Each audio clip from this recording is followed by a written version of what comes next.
How's it going, everyone? It's GadgetsBoy. Welcome to another video, and in this one we have the review of the Microsoft Surface Pro 7. I've been using it for a while, and this is my summary of my experience. So if you're thinking of getting one, you know exactly what you're getting yourself into.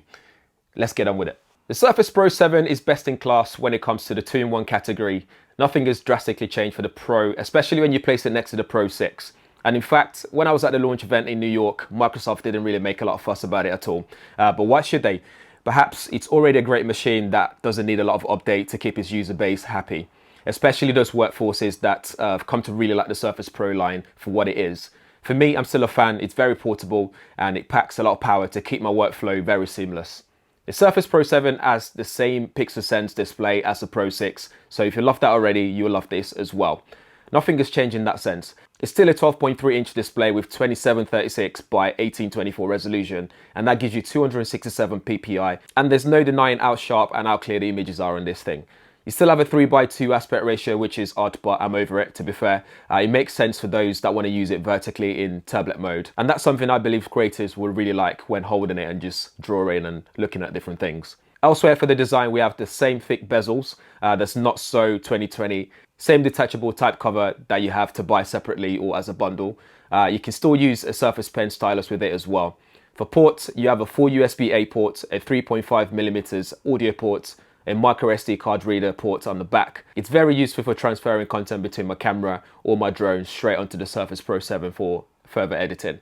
Microsoft has ditched the Pro 6 mini display port and replaced it with a USB-C port. So basically you have a regular USB-A for your old peripherals and a USB-C for the more up-to-date peripherals. Overall, the Surface Pro 7's design is a little out of date with its thick bezels, but if you're coming from a Surface Pro 6, does it really matter much? No, in my opinion.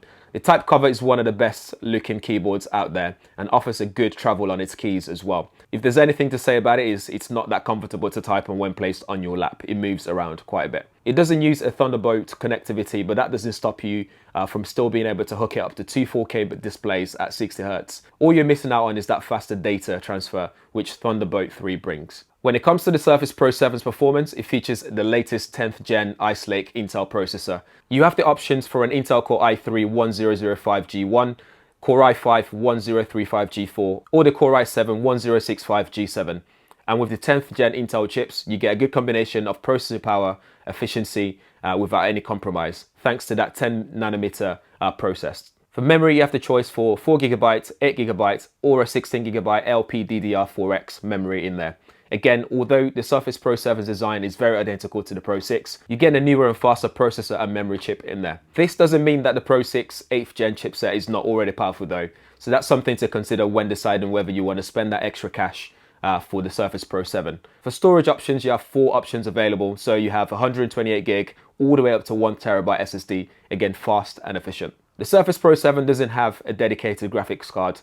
Instead, you get integrated GPUs, so an Intel Iris Plus in the i5 and i7 versions of the Surface Pro 7.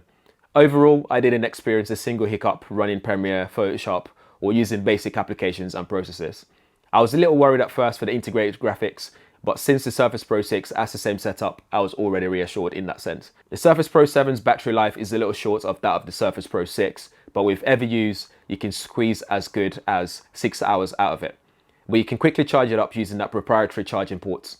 Elsewhere, let's not forget that 5-megapixel camera, useful for Zoom calls, which I do a lot of that during the lockdown period and nowadays as well. And on the back, you have the 8-megapixel shooter, which I rarely used, but for those architects out there or someone who needs to take pictures of things to do design work, that comes in handy too. So the question remains, is it worth upgrading from the Pro 6? I'd say no. Yes, you get faster processor, RAM and USB-C ports, but it's no Thunderbolt 3 and the battery life is a little lacking. Even if you have the money for a Surface Pro 6, you could be better off just getting the best Pro 6 you can find on the market right now and save some money.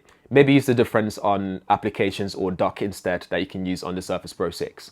Having said that though, the Surface Pro 7 is a solid device, a bit outdated when it comes to design, but the processing power is where it really shines. The display could be better in terms of color gamut coverage too, but it still does the job. That's it for the Surface Pro 7, guys. Let me know what you think in the comments below. If you have any questions as well, let me know. All relevant links will be in the description area. But in the meantime, make sure you subscribe, hit that bell notification as well, so you'll be one of the first people to know every time there's a video on this channel. Thanks for watching. See you in the next one.